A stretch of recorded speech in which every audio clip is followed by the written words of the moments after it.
सारी लेडीज आपस में बातें कर रही थी। उसमें से एक लेडी दादी से, अरे अम्मा अपनी बहू को बुलवाए, बहुत देर हो गई अब तो। उस लेडी की बात सुनकर दूसरी लेडी हंसते हुए, हाँ अम्मा जी हम भी देखे शिवांग लल्ला कैसी बहू लाया है। उनकी बात सुनकर दादी मुस्कुराते हुए, अरे बहू हमारी बहुरिया तो चांद का टुकड़ा है, थोड़ा इंतजार करो जरा। वो औरतें हाँ में सिर हिला देती हैं। दादी आराधना को देख सोन चिड़ैया को बोल की बहू को लेकर आए, सब इंतजार कर रहे हैं। आराधना जी कुछ बोलती उससे पहले ही राधिका चहकते हुए, आपकी बहू आ गई ओल्ड लेडी, किसी को कुछ भी बोलने की जरूरत नहीं है। उसकी आवाज सुनकर सबकी नजरें सीढ़ियों पर चली जाती हैं, जहां राधिका और श्रुति आरवी के साथ खड़ी थी। घर के सारे आदमी बाहर बैठे बातें कर रहे थे, उनका इस फंक्शन में आना अलाउड नहीं था। राधिका और श्रुति आरवी को लाकर सबके बीच बिठा देती हैं। आरवी ने घूंघट ले रखा था जिससे उसके होठ और नाक की नक दिखाई दे रही थी। आराधना जी सबको देख मुस्कुराते हुए, चलिए अब तो बहू भी आ गई, मुंह दिखाई की रस्म शुरू कीजिए, कहकर आरवी के पास आकर उसका घूंघट उठाकर उसके सिर पर रख देती हैं। आरवी बहुत खूबसूरत लग रही थी, पलकें झुकी हुई थी और होठों पर हल्की सी मुस्कान थी। पूरे 16 श्रृंगार में वो सिर्फ और सिर्फ शिवांग की लग रही थी। आराधना जी उसके सामने से हट जाती हैं। आरवी को देख सब औरतें उसकी खूबसूरती की तारीफ करने लगती हैं। एक एक करके सब आरवी के पास जाकर उसको आशीर्वाद देते हैं, उसकी तारीफ करते हैं और उसको गिफ्ट्स और शगुन देते हैं। एक लेडीज आराधना जी को देख, आराधना तुम्हारी बहू तो बिल्कुल चांद का टुकड़ा है, इसलिए तुम्हारा बेटा फिसल गया, वरना एक बिना माँ बाप की बेटी को अपने घर की बहू कौन बनाता है, और वो भी तब जब उसके जात कुल खानदान तक का पता ना हो। उनकी बात सुनकर सबके चेहरे उतर जाते हैं। अच्छे खासे माहौल में सन्नाटा छा गया था। उनकी बात सुनकर सबको बहुत गुस्सा आता है। आरवी की आंखें बहने लगती हैं। अभी अभी अंदर आए अनिरुद्ध और अरमान जो किसी काम से अंदर आए थे, उनकी बात सुनकर उन दोनों की आंखें और मुट्ठी गुस्से से बंद हो गई थी। राधिका आरवी की आंखों में आंसू देख उन आंटी को घूर कर देखती हैं। राधिका उनके पास आकर, क्या बोल रही हैं आप आंटी जी?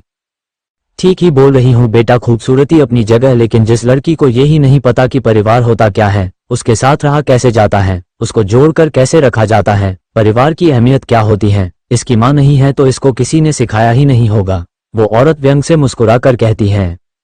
उनकी बात सुनकर सबका गुस्सा बढ़ जाता है। आरवी का रोना बढ़ गया था। अरमान सब कुछ देखकर गुस्से से आगे बढ़ता है तो अनिरुद्ध उसका हाथ पकड़ रोक लेता है। अरमान हैरानगी से उसको देखता है तो वो राधिका की तरफ इशारा करके उसकी तरफ देखने को कहता है। अरमान उसका इशारा समझ राधिका को देखता है, जिसके चेहरे पर अजीब सी मुस्कान थी। उसकी मुस्कान देख अरमान समझ जाता है कि उसके दिमाग में कुछ चल रहा है, और जो भी चल रहा है वो उन आंटी के लिए तो बिल्कुल भी ठीक नहीं होने वाला है। उसको ऐसे देख अरमान वहीं रुक जाता है और आगे जो होने वाला है उसका इंतजार करने लगता है। राधिका एक नजर आंटी को देख आरवी के पास जाकर उसके आंसू साफ करके, रोना बंद कीजिए भाभी, मुझे नहीं पसंद किसी बाहर वाले के लिए मेरी भाभी अपने कीमती आंसू बहा दे। उसकी बात सुनकर वो आंटी तिलमिला जाती हैं और आरवी भरी आंखों से राधिका को देखती हैं। राधिका उसको इशारे से शांत रहने को बोलती हैं। उसका इशारा समझ आरवी खुद को शांत कर लेती हैं। वो आंटी राधिका की बात सुनकर दादी को देख, अम्मा देखिए आपकी पोती कैसी बातें कर रही है मेरे बारे में। उनकी बात सुनकर दादी राधिका को देख, सोन चिड़ैया बेटा ऐसे नहीं बोलते। उनकी बात सुनकर वो आंटी राधिका को देखती हैं। तब तक दादी गुस्से से, अच्छे से जवाब दे बेटा, ताकि आगे बोलने से पहले हर कोई तेरा जवाब याद रखे। दादी की बात सुनकर उस औरत का मुंह छोटा सा हो जाता है। वही राधिका के चेहरे पर तिरछी मुस्कान आ जाती है। राधिका उन आंटी को देख अपने हाथ बांध उनको देख गौर से, सही कहा आपने आंटी की, जिस लड़की के माँ बाप नहीं होते या परिवार नहीं होता उसको परिवार की अहमियत ही नहीं होती।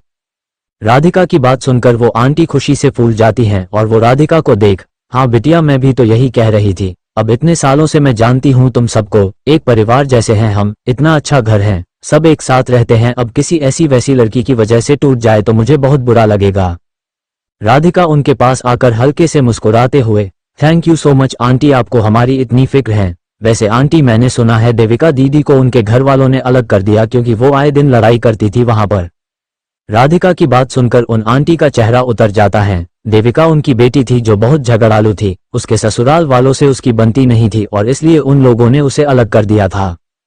राधिका की बात सुनकर दादी और आराधना जी के चेहरे पर भी मुस्कान आ जाती है। वो आंटी जबरदस्ती हंसते हुए, हे बेटा जरूर कोई गलतफहमी हुई है, ऐसा कुछ नहीं है।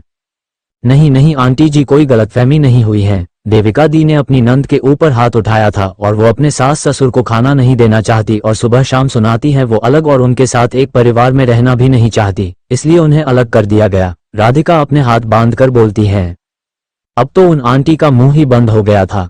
राधिका उनको देख, देविका दी का तो परिवार भी है, उनकी माँ भी है, उनका कुल जात और खानदान का भी पता है, तो फिर उनसे अपना परिवार क्यों नहीं संभाला गया, क्यों टूट गया उनका ससुराल? क्या आपने उन्हें समझाया नहीं कि परिवार के साथ कैसे रहते हैं, कैसे उसको साथ रखते हैं, कैसे उसको खुश रखते हैं?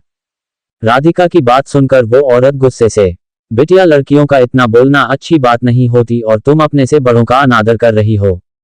राधिका कुछ कहती उससे पहले ही आराधना जी, कुछ गलत नहीं कहा। सोन चिरैया ने बहन जी बिल्कुल ठीक कहा है, आपको हमारे घर की चिंता करने की कोई जरूरत नहीं है, हम अपना देख लेंगे। आप आया, आपने हमारी बहू को आशीर्वाद दिया, उसके लिए आपका बहुत बहुत धन्यवाद। अब आप जा सकती हैं, कहकर हाथ जोड़ लेती हैं। अब तो उस औरत को काटो खून नहीं वाली हालत हो गई थी।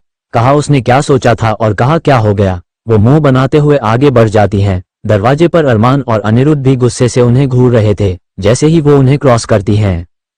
अरमान उनको देख गुस्से से, छोटा हूँ इसलिए पहले ही माफी मांगता हूँ आंटी, लेकिन आपने जिसके बारे में इतना कुछ कहा वो मेरी बहन है, इसलिए आगे से बोलने से पहले एक नहीं बल्कि 100 बार सोच लीजिएगा। नमस्ते। उसकी बात सुनकर वो लेडी पैर पटकते हुए वहां से चली जाती हैं। उनके बाद एक एक करके सभी लेडीज चली जाती हैं। आराधना जीआरवी के पास आकर उसके चेहरे को हाथों में थाम प्यार से उसको समझाते हुए, बेटा इन सब बातों पर ध्यान मत देना, दुनिया का काम होता है कुछ भी बोलना, लेकिन हमें सिर्फ वही सुनना चाहिए जो हमारे लिए अच्छा हो, बाकी का इग्नोर कर देना चाहिए। आरवी हाँ में सिर हिलाकर उनको हक कर लेती हैं, तो आराधना जी मुस्कुराते हुए उसके बालों को सहलाती हैं। दादी आरवी को देख मुस्कुराते हुए, छोटी बहू तू क्या इस बुढ़िया के गले लग रही है, आ मेरे पास आ। उनकी बात सुनकर सब मुस्कुराने लगते हैं। आरवी दादी के पास जाकर घुटनों के बल उनके सामने बैठ जाती हैं। दादी उसके माथे को प्यार से चूम, बेटा इन औरतों का काम होता है ये नौटंकी करने का, अब मेरी बहू इतनी सुंदर है इसलिए वो जल गई, अपने घर का इनसे देखा नहीं जाता और दूसरों के घर को ठीक करने चल देती हैं, इसलिए ध्यान मत देना बेटा, तू मेरे पोते की पसंद है और मुझे पूरा भरोसा है मेरे बच्चे पर। आज तक उसने किसी लड़की को आंख उठाकर नहीं देखा और अगर तुझे पसंद किया है तो कुछ तो खास होगा ना तुझ में, चल अब रोना बंद कर। उनकी बात सुनकर आरवी अपने आंसू साफ कर लेती हैं और उनकी गोद में अपना सिर रख लेती हैं। राधिका भी उसको आकर हक कर लेती हैं। आरवी मुस्कुराते हुए उसके गाल को सहलाती हैं। आराधना जी राधिका को देख, सोन चिरैया भाभी को अपने रूम में ले जा, तुम लोगों का खाना ऊपर ही भिजवा दूंगी, फिर भाभी को भाई के रूम में छोड़ आना। राधिका उनको देख, जी माँ। राधिका आरवी को श्रुति के साथ भेज देती हैं और खुद अरमान और अनिरुद्ध के पास आ जाती हैं। राधिका दोनों को देख, तुम दोनों को जो काम दिया था वो हो गया। कौन सा काम? दोनों एक साथ बोलते हैं। राधिका हैरान होकर, भाई के रूम डेकोरेशन का। अच्छा वो हाँ हो गया, डेकोरेशन वाला करके चला गया कब का? अरमान उसको देखकर कहता है। भाई को उनके रूम में जाने मत देना, इस बात का ध्यान रखना, राधिका दोनों को देखकर कहती है। दोनों हाँ में सिर हिला देते हैं। राधिका भी वहां से आ जाती है, क्योंकि ज्यादा कुछ पूछना उसको भी अजीब लग रहा था। उसने सोचा वो खुद ही देख लेगी जाकर कि डेकोरेशन हुआ कैसा है। राधिका अपने रूम में जाने से पहले शिवांग के रूम में जाती है। रूम की डेकोरेशन देखकर ही उसके चेहरे पर मुस्कान आ जाती है। फिर वो गेट को अच्छे से बंद करके अपने कमरे की तरफ बढ़ जाती हैं। जारी है, अपना प्यार और साथ बनाए रखे। ऐसी ही रोमांटिक और पारिवारिक कहानी सुनने के लिए मेरे चैनल को सब्सक्राइब जरूर करें, कमेंट करें और शेयर भी करें। नैन्सी गुप्ता, राधे राधे। हाय, मैं नैन्सी हूँ, क्रिएटर ऑफ स्टोरी स्पार्क। आप मेरी स्टोरीज को मेरे चैनल पर सुन रहे होंगे एंड आई होप आपको पसंद भी आ रही होंगी। गाइस, जो इस समय रनिंग स्टोरी चल रही है सबक ज़िंदगी का, वो एक सीरीज़ है। आप अगर उसको फर्स्ट चैप्टर से सुनेंगे तो आपको वो बहुत ईजिली से समझ में आ जाएगी। गाइस, आप बिलीव कीजिए, बहुत ही अच्छी स्टोरी है वो। आप एक बार सुनिए। एक ऐसे जिंदा दिल लड़के की कहानी है जिसकी ज़िंदगी में एक ऐसा टर्निंग पॉइंट आता है जहाँ पर वो पूरी तरीके से टूट जाती है, लेकिन आप कह सकते हो कि उसका दोस्त या उसका प्यार उसको उस चीज़ से बाहर निकालता है। अब वो टर्निंग पॉइंट क्या है या उसका दोस्त कौन है या और भी क्या चीज़ें हैं इस स्टोरी में, वो सब आपको जब आप सुनोगे तब समझ में आएंगी और बिलीव कीजिए आपको बहुत ही अच्छी लगेगी।